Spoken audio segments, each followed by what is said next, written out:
All right, welcome to our third feature match of the week here for week 2, Tarkir Dragonstorm. We got one of our own here, one of our teamer players, Parker, up against Alex M, who I believe is Sultai. I don't recall, but we'll keep it unbiased here, but we like our teamer players. What's We Alex do got going on in indeed. his hand? He's got a Dismal Backwater and a Forest for lands, but he's got 2 white cards, and then a Dragon's Prey and 2 Stalwart Successors. Yeah, This and is his he's mulligan. He's going to pitch one of the white cards and try and draw a third land. pretty decent land here. Not pretty decent hand here for Parker. Looks like he's playing an Abzan deck. He's got plains in a swamp and another swamp here, so he's got 4 mana. He's got this Dragonfire Blade. He's got a for creatures. He's got a reputable merchant which he could play next turn. He's got a Trade Route Envoy, which will go well with a reputable merchant because it'll draw a card. He's got a Knockout Maneuver, which puts counter. You can see a theme here. And he's got a Disruptive Stormbrood, which is just a great card. Yeah, so he did draw the third land, Okay. so he was able to play his first of 2 copies of Stalwart Successor. I mean, if you can Uh, put counters on stuff, having 2 of those is going to be pretty nice. yeah, it doesn't currently have a way in hand to put counters on anything, Yeah, like the but Stalwart I'm sure he has. Successor, I find is like the far worse of the Golgari gold cards, but Right. it can still have some impact here. It's going to be a good He's start for deciding whether Parker. to cast a removal spell or play another successor. It looks like he's gonna go for the Interesting. That Dragon's actually is Prey. going to slow down Parker a bit because he could have played his Trade Route Envoy and drawn a card here, and he does not have that option anymore. And I feel really bad about playing Trade Route Envoy if I can't get that count, if I can't draw the card. Yeah. Like a 4 mana 5/4 is not great. I've His other choice here was to play the Nightblade Brigade, the 1/3 Death Touch with Mobilize. right. So he's on cue drawn a red source here. He has a Twin Moss Stormbrood in hand. So it looks like he is full on 5 color here. Are you saying he didn't always have it from the entire start of the game? No, impossible. Yeah. Yeah. He's holding up the Fanekeeper's Familiar though as well. So Okay, I probably imagine gonna he's see what gonna comes. he's Yeah. gonna use it though on the first chance. Yep. Attack here for 5. I'm guessing he's just gonna follow it up with the Nightblade Brigade. Yeah, his other creature's Disruptive Stormbrood, but there's no artifact or enchantment to destroy. Interesting. Interesting He's that gonna hold up people the just seem Familiar. to like letting Yeah. creatures resolve with the Fangkeeper in hand. I don't know. Yeah, if that's me, I feel like I'm slamming that every time, first chance I get. Yeah, and I mean, I think we had the same discussion earlier. Like normally, you're looking at a spell, you're like, I don't really care to counter that. I'll save my counter spell for something scarier. But it's like you can never get a bad deal with this. And now Guess it he just comes in did. and he's gaining life. Like, I mean, gaining life, 3 life and 3 surveil is nice, but countering your creatures has got to be a little bit more impactful. He does have 2 white cards in hand, so I assume this is mostly because he wanted to look for a white source to unlock the other cards in his hand, which he Makes did sense. find 2 copies of Blossoming Sands, so he's gonna leave one on top, it looks like, Okay, and just and use some throw nice looks like a value. renew creature there. Yeah, Yeah, pretty good. it's a way to trigger this Stalwart if he can maybe play that this turn. But looks like he's gonna opt for the removal spell. Yeah, well, that thing was a little too large. Yep.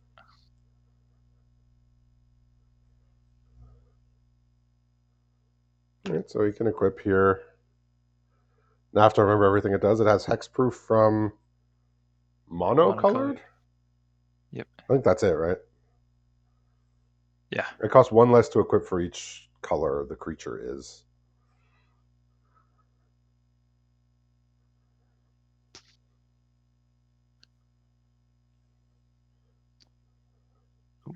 There's a winding constrictor now drawn for turn. That's a fun one.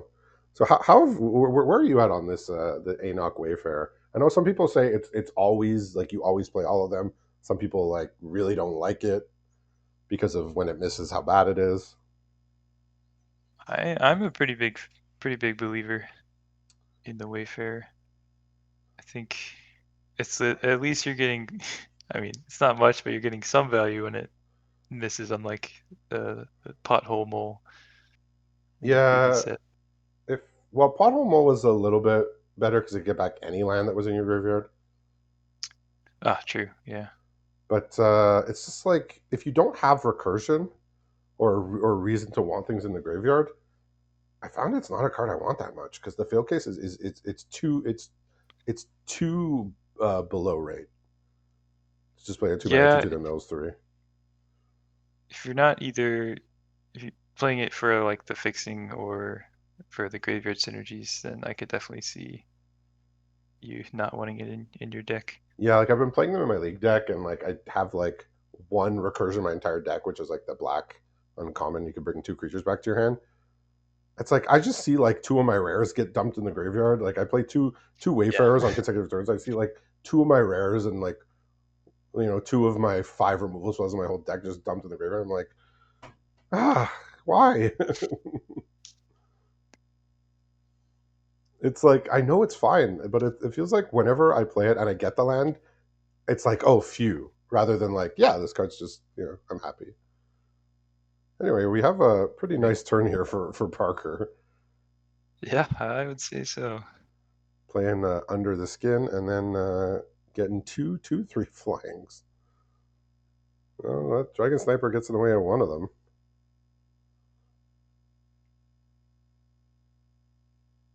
So he's going to make that a 4/4? Okay.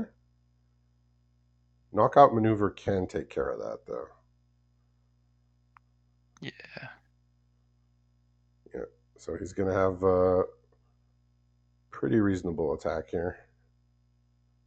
He's thinking about moving the blade over. He's just going to make his flyer bigger. Makes sense. Yeah. I didn't catch what went under the manifest, but looks like it wasn't anything of consequence this turn to attack with.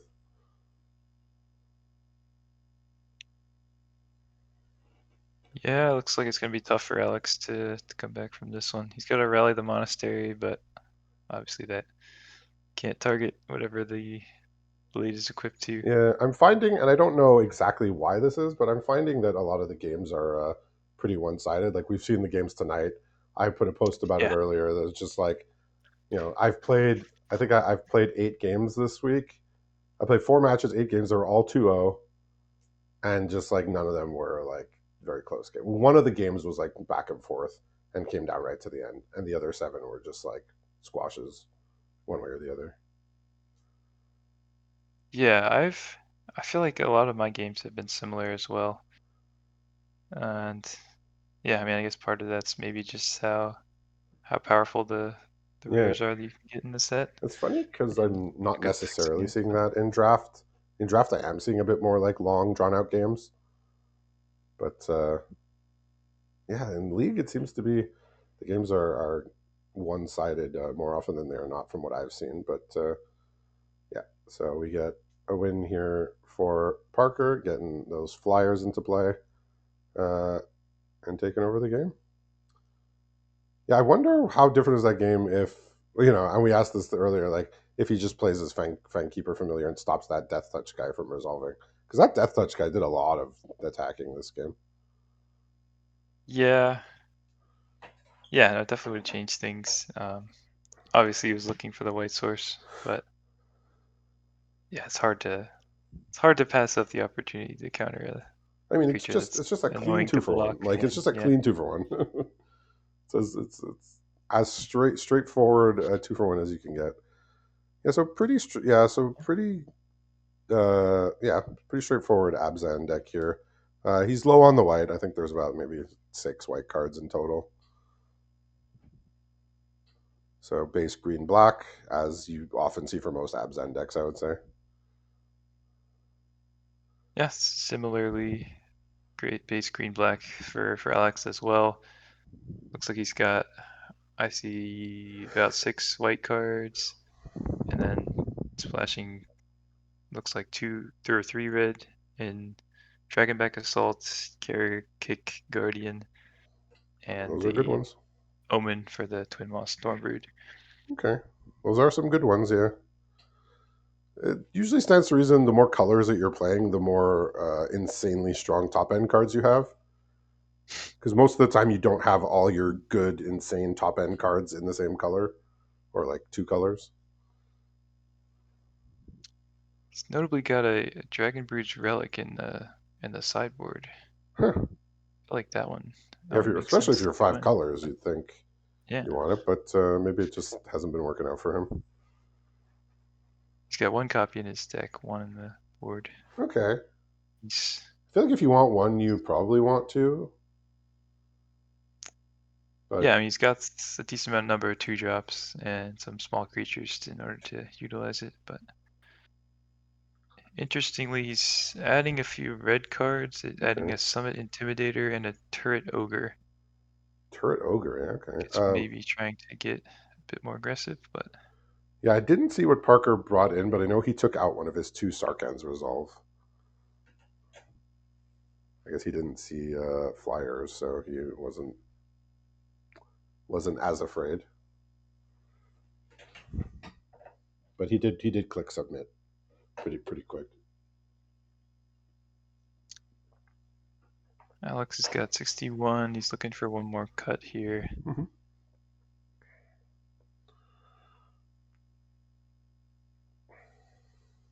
He's also running a Soul Guide Lantern. Soul Guide Lantern. Yeah, that exiles graveyards. Yep, I mean, seems more like a sideboard card, I guess. I mean, it's always just like you could yeah, basically cycle it to exile the graveyard, so it can never be that bad.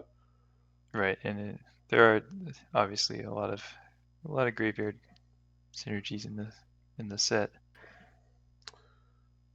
Yeah, it's like it's weird because it's not really a graveyard set, and there's not that much self mill, but there is like so much to do with cards in the graveyard.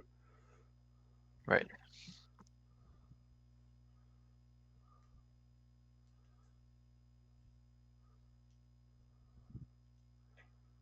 Right, so Looks like he's cutting a land now, maybe. okay. He's got a lot of duels. I mean, most Uh, people do, Not, yeah. yeah, not sure how many lands he's at though.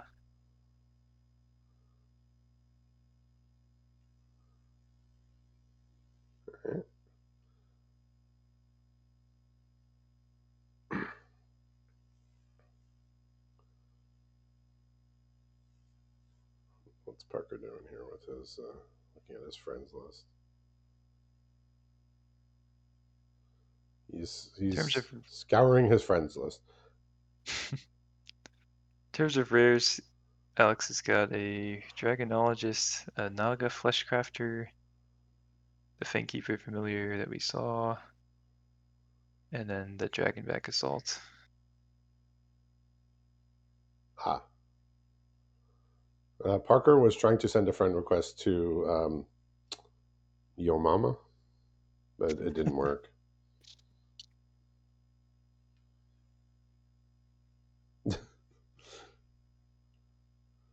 Oh, he's at least given us something to be entertained by, but I'm sure the sideboarding will be done shortly.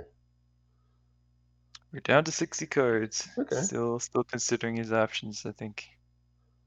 I mean, there's nothing wrong with taking your time to sideboard. I know I probably don't take enough time to think about what I want to do in the sideboard.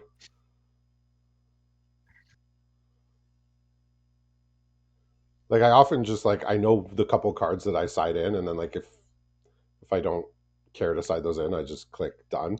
And then I start the Right. next game, and there's like a card in my hand that's so bad against my opponent. I'm like, I should have taken like an extra 30 seconds to just be like, okay, maybe there's one or two cards that are just actively bad against in this matchup. But Yeah, I tend to do that as well. my lack of sideboarding hasn't failed me too hard over the years.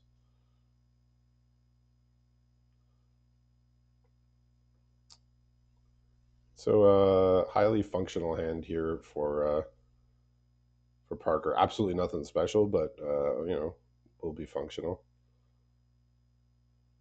Yeah, similar hand for Alex. We've got So you look at the four access to 4 colors, and then a Stormbrood for some early interaction, look at then Fleshcrafter and Vanguard for some look at this top end. polite teamer player showing patience and understanding. That's what we're all about, kind of.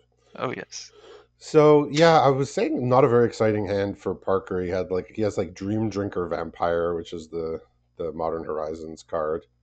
Ionak Wayfarer, a Sarkhan's Resolve, and for his first one, he's drawn probably one of the better cards in his deck, the Karsi Revenant, the Ooh, rare, and he's drawn a Sage of the Fang. So his hand got a little bit better, I would say. Alex is drawing lots of interaction. Still doesn't have a. His only 2 creatures are the Fleshcrafter and Inspirited Vanguard, so a 4 drop and a 5 drop. No, it might be a little slow then, but yeah, Parker's gonna have stuff to do every turn. Notably, if the Revenant comes down here, Alex does have a Strategic Betrayal, which he can use to exile it. Okay, and I imagine that's gonna happen more or less immediately. Don't really want to I let would that assume thing so. go. Although actually, you could also, if he wants to get a little greedy, copy it with the Fleshcrafter first. Yeah, I don't know. Which I, he's I gonna usually go do. for the safe play. That's where probably what I would go for, but looks like he's gonna Okay. try it out. Yeah, but now Parker gets to just remove this with his Sarkhan's Resolve. And now he gets to play an Enoch Wayfarer, so he's like Yeah, he's edict more edict protected. proof more or less, because he just played about the best sack target that you could have, just a 1/1 that replaced itself. There is also a Stormplane Detainment in hand, Oh, okay, so that that does that still that deal works with the too. Revenant. All right, at least there's a backup plan. So he's going to develop his mana here. It's like I get playing the Fleshcrafter. It's like it uses all your mana. It's like you get the threat too, but there's too much that can go wrong. I feel like if you It's got an just Auroral yeah, Procession. if you just cast that whatever the strategic betrayal, it's just like the thing's gone. You don't have to worry about it. It's gone. It's done. Let's keep playing the game. But now he Right. does have to worry about it, kind of.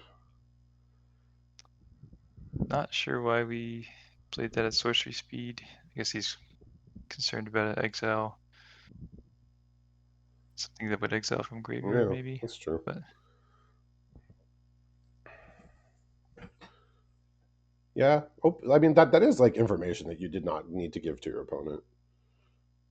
He's got an armament dragon here as his last non-land in hand. So next turn, creatures may get a little bit larger. We'll just say. Yeah, this armament dragon has been the source of much groans. I think when it shows up, 'cause it just turns any board state into like something your opponent is yeah, not going to have a good time with. yeah. Okay, he's got the knockout maneuver here. I think he's just going to use it to push some more damage and then try and close the door next turn with the armament dragon. Uh, if he doesn't follow it up with a creature, we can just go removal here. Okay, I mean then he gets to play a S- 6/7, I guess. And for turn, we drew a planar disruption. So he's gonna go for that, and then he's still got the detainment in Oh yeah, hand. good old pacifism. Wow, he's really got a counters deck here. He's drawn for turn Ozolith, the Shattered Spire. Ah, That thing can go pretty hard. Yeah, so Alex can now cast his own 6/7, but then Parker can just grow his with the Ozolith. Okay, here's more removal.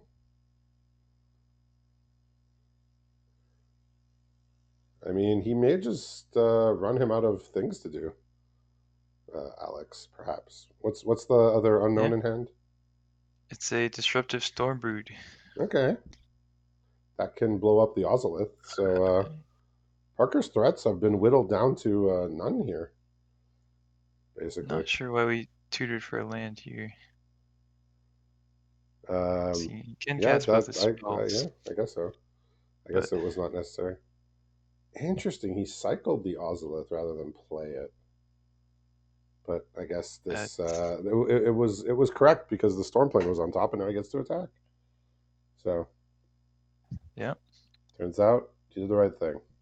I feel like I would try and get the Ozolith going, but the thing is, the disruptive yeah, storm brood can blow up now the storm. I was gonna say it could blow up the storm plane, but it could also just blow up the creature itself. yep, that works too. And now things have shifted a bit. So Parker's drawn an unrooted ancestor. That's not uncommon. I doubt. I don't think I've seen it played much, if at all. But it's the flash 3/2. You could sack things to give it indestructible. Hmm. Yeah,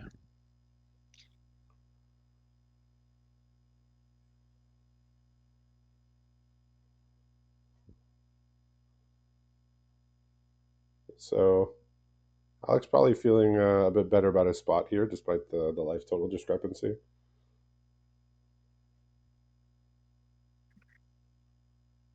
yep, he's got the land as well to start finding Oh yeah, yeah, that's true. some better cards. Yeah, so but Parker does get to flash in his ancestor here, and then put the car C counters on it. And he's drawn a Sage of the Skies, but he can't copy it, obviously.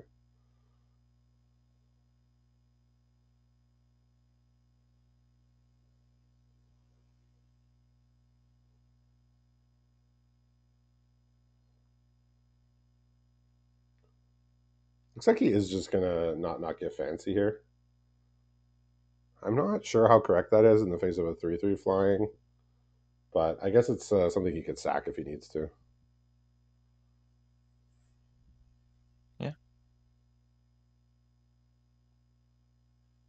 Okay, so he did go for no attacks here. He wants to stop the Carsey Revenant. ooh, Probably the Monastery is potentially going to be pretty good here. I don't. What are the modes? Make 2/1/1s. uh, yeah, make two on Two ones, give two things. creatures +2/+2, and Yeah. Two, destroy something with power 4 or greater. okay. Nothing to destroy here, but a couple extra bodies can't hurt. He's drew a Sage of the Fang for turn. Okay.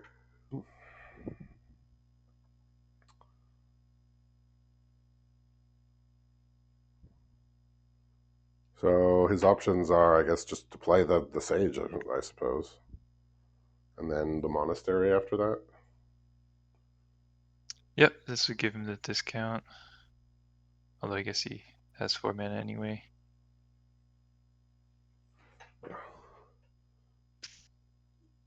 So I guess the question is it worth trading your 3/3 Death Touch lifelink for the 2/3 lifelink?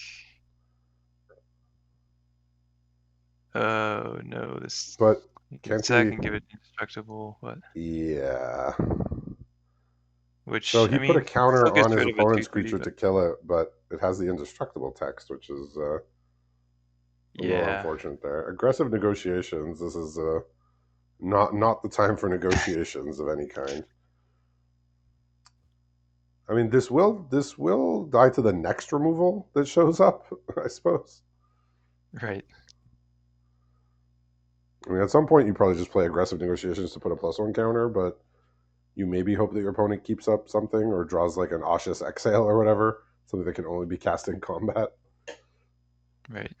to get it out of their hand. But otherwise, it's not gonna it's not gonna He be too drew another effective. Sage of the Fang. Well, I don't think he's putting the counter on his opponent's creature this time. Yeah, he's putting it on his own creature this time. I mean, it's unfortunate just because like the card says like it's not it's like it's an onboard effect here that it can gain indestructible. So He does keep leaving back an extra creature. so we've got under the skin here. He will get a creature because they're both creatures here. So he'll either put a Nightblade Brigade or a Trade Route Envoy under the manifest. It's going to be the Trade Route Envoy just because it's bigger. Yeah, get And back the now, double. yeah, now he's making major headway into getting the game done. I think, or at least trying to. But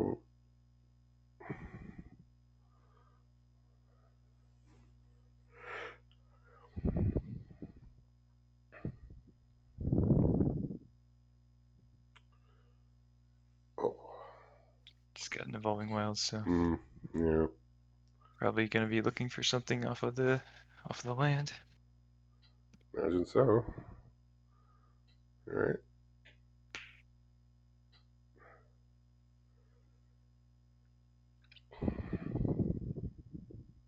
and he can cast Yeah, the sorcery half. I mean he only had two red sources, so there wasn't Oh, anything he he could tapped have his red done to sources. save. Okay, so that thing's just gonna. Well, he can play it next turn, right? Well, he only had two. So he couldn't have held up red here. Yeah, exactly. But he can play it But next turn. yeah, he can play next turn. So what is this attack just to try and put in the graveyard to put more counters on the Carsey Revenant? I I mean, this is I an guess so. open-faced chump attack. Right, yeah, there's no cards in Like all hand, so information, Parker has all information. He's just gonna let it go through. He's at 28. He's just saying, I don't want to put that in the graveyard and let them put more counters on the Revenant. yep. He's thinking the Revenant's as big as it needs to be already. We don't need it any bigger.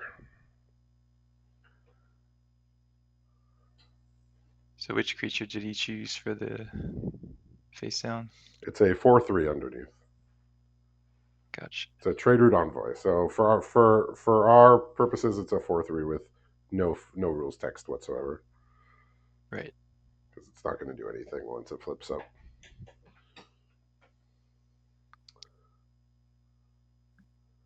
Right, he's going to pass. He's going to flip up his face down at the end of turn, presumably. Yep. So he's got 9 mana here. I assume you just play the flyer out, gain some life. Gaining 5 life is when you're at 3 is probably the way to go. But he is going to gain 4 here as well.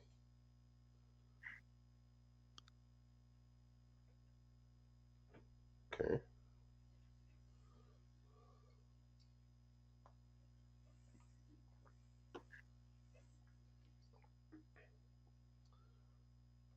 It still has this aggressive negotiations, which you can use at some point to just put a counter on something, but Right.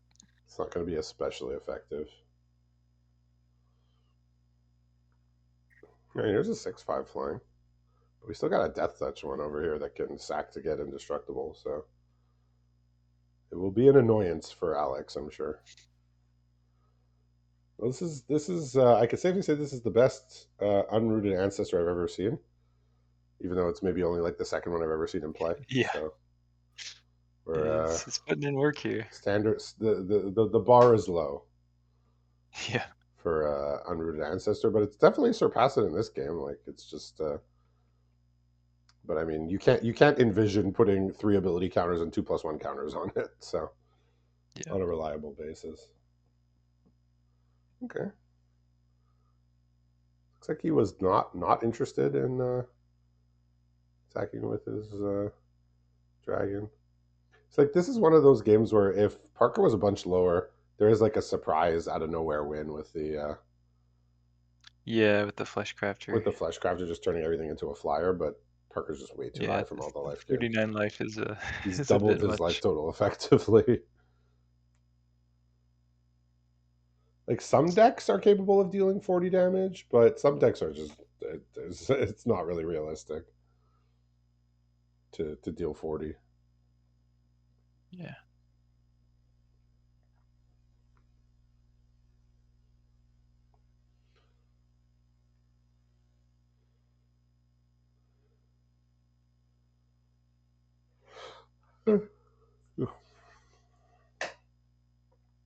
Is he thinking about using the Flesh Crafter? Probably not, right?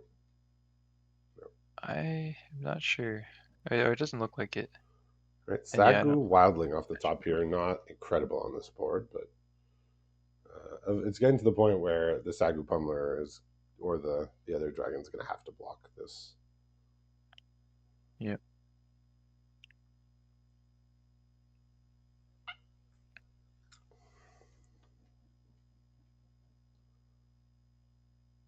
I mean, yeah, I guess you kind of have to block there, even though you know it's it's doomed.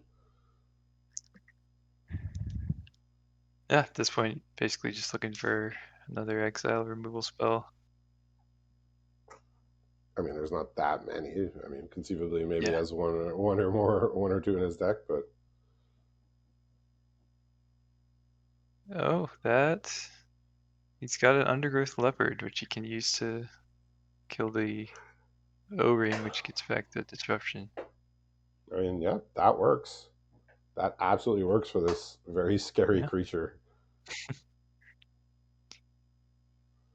Parker looking for the right emote to display his unhappiness with the situation. He settled on nothing.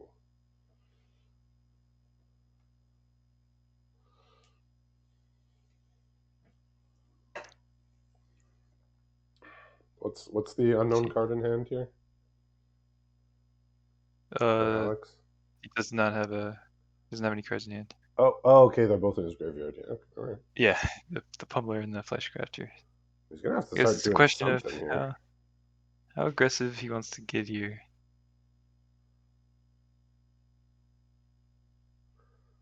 Yeah, Turns I out imagine he wants he's. to attack for 5. Yep. Slowly but surely try to chip away, make the fleshcrafter plan reality here seems to be his best bet. Yeah, I mean it's getting towards there. Not quite yet, but it's getting there.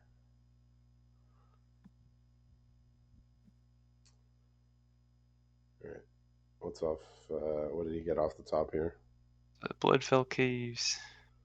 That's not the card he was looking for. Second try. Yikes. Okay. Plains. I mean, based on what's going on, I'd say Alex is looking pretty okay here, even though the life total is at quite a Yeah, discrepancy. He's neutralized the only real threat, and he has the Flesh Crafter to like potentially just get a surprise win out of nowhere. I mean, maybe not out of yeah. nowhere because obviously it's known information that the Flesh Crafter's there. All right, time to look at some cards here. Of course, 4 spells as you do. Right.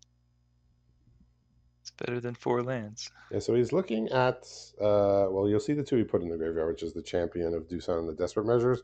In hand, he took the Venerated Storm Singer. So that's the mobilized one, and your creatures drain when they die. Ooh. And he's got a nice rare here, the Scavenger Regent, the black one. So, the one that has the omen of like possible board wipe. Ah, All right. If he wants to play the Storm Singer here, which probably. Okay, no, he wants to put a counter on something. It's going to be the Sagu Wildling, and he's going to try and get in for some damage here.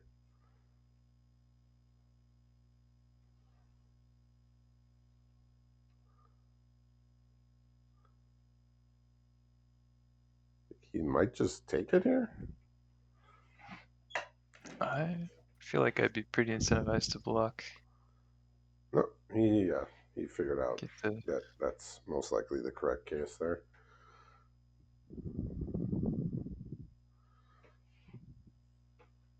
What do we got for the turn? Winding Nothing. Constrictor.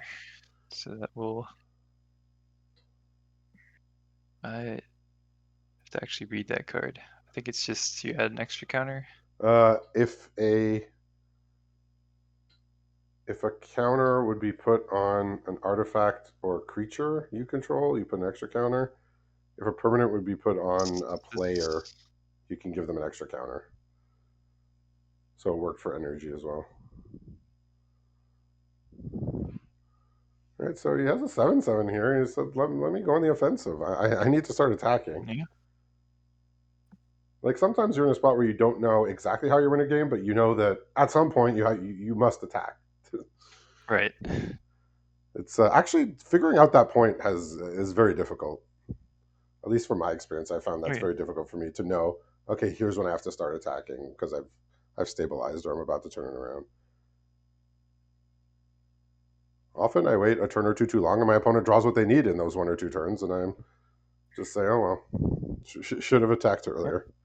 When to go for it. It's definitely a Yeah, that's a hard skill. Like I definitely a said, even skill. after more than 10 years playing, it's still not always clear to me when I want to start attacking when I'm behind.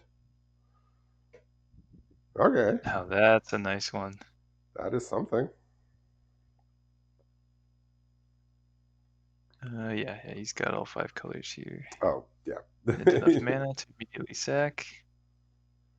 yeah. So you need like 7 mana plus a creature to activate the Dragon Brood, or just 8. Yep.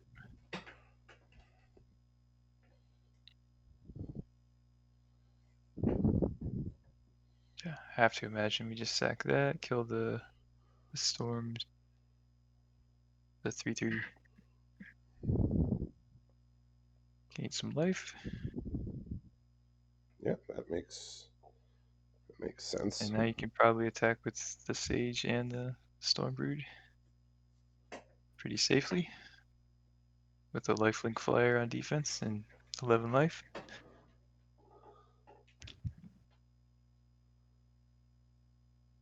Oh yeah, yeah. It gets an extra counter because of the Winding Constrictor. Yep. Nice. Yeah. So looks like Alex has pretty much got his way back into the winning position here. We may Yeah. get our first game 3 of the evening.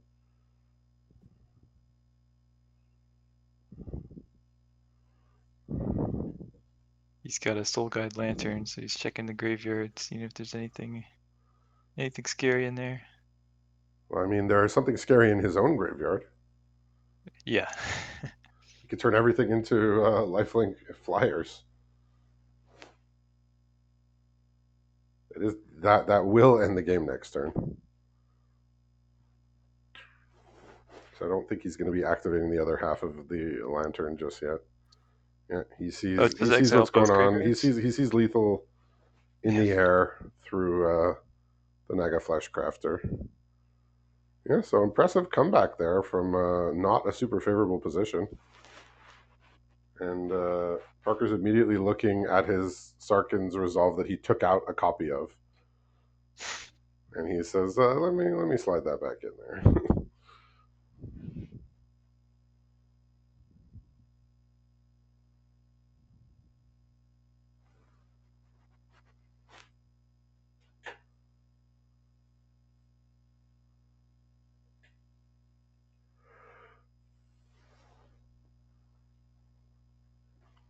Any changes on Alex's side?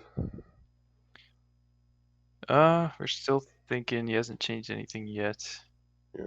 So Parker did take out the aggressive negotiation after it was quite bad there. It's like that card's best in your opening hand, but like, do you really want to cast that on turn 3? Yeah. Like turn 3 is a turn where you absolutely need to do something that impacts the board. Like when those Right. effects are like 2 mana, like Agonizing Remorse and a bunch of other ones that we've seen, it's like it's a bit better because you can play it on turn 2 and then start playing stuff. But if you don't play a 2 drop and then your first play is aggressive negotiations, you are extraordinarily behind. Yeah. Never feels good. Yeah, and my, Uh, and my problem is also like there's the old saying like you can't thought seize the top of the deck, right? Yep. So it's like you look at their hand, you get what you need, and then they draw something even better than any other cards that they had, and you're just like, oh. And nobody did anything wrong. It's like you didn't play the card wrong. It's just that's how the card works. Yep.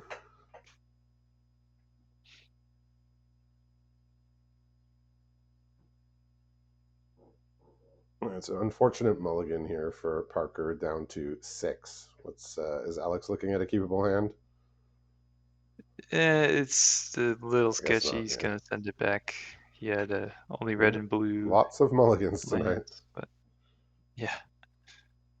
I mean, it's what you run into with the 5-color deck. So Or just multicolor this, sets in general, right? Like your deck is still like majority basic lands, so can be tough. and this is an interesting keep here. We've got a forest and an island, and then a planar disruption, a white card. Oh, and right on cue, he draws the blossoming sands. So that's gonna help him out a bit. But You he's still got two mean black he cards kept? that You are mean it was part uncastable. of his opening hand that he always had, right? Yeah, that's what I meant. You're right. Okay. Yeah, he does have 3 black cards that are currently uncastable, and a 4-drop, which he'll need a 4th land for. The Sagu Pummeler. Okay. But no plays for this turn then. He's got the disruption, which will probably go on whatever creature He's first got a hits the champion battlefield. of Doosan here, which is not a super premium target, but if you're doing nothing and you need to stop getting attacked or to not get attacked in the first place. I guess notably the planar disruption can target artifacts, so it could Oh, prevent the interesting. activated ability of Ozolith, but decides to just go for the creature. Yeah, I believe it was worded that way. That was an all will be one, so I think that was actually I don't know. Or was that in Marching Machine or I don't remember. I thought it was all will be one. Don't remember though. Yeah, all will be one, and then it was Realmbreaker's Grasp in Marching Machine, Yeah, which that's it. was similar but probably had like some line different. Yeah, so Alex just stuck on mana. Can't play anything. He's stuck on colors and mana, which is like the worst kind of Yeah, situation to be in here. Just all bad. And Parker does have stuff to do, so he will be able to end the game quickly. Like we saw in one of the earlier matches, like one of the person was flooding, but the other person just had that Dragon Sniper the whole game, and that was it. And then yeah, he's just drawing more black cards. the other player came back. They drew their color of land that they needed in the first match. He drew his blue mana and was able to play things, but here that's not the case. So very fun and interesting game 2, but the game 3 Yeah, marred by mulligan and color issues and mana screw. So hate to see it, but that is a win for Teamer. So congratulations to Parker on the win, and thanks for watching. See you next week.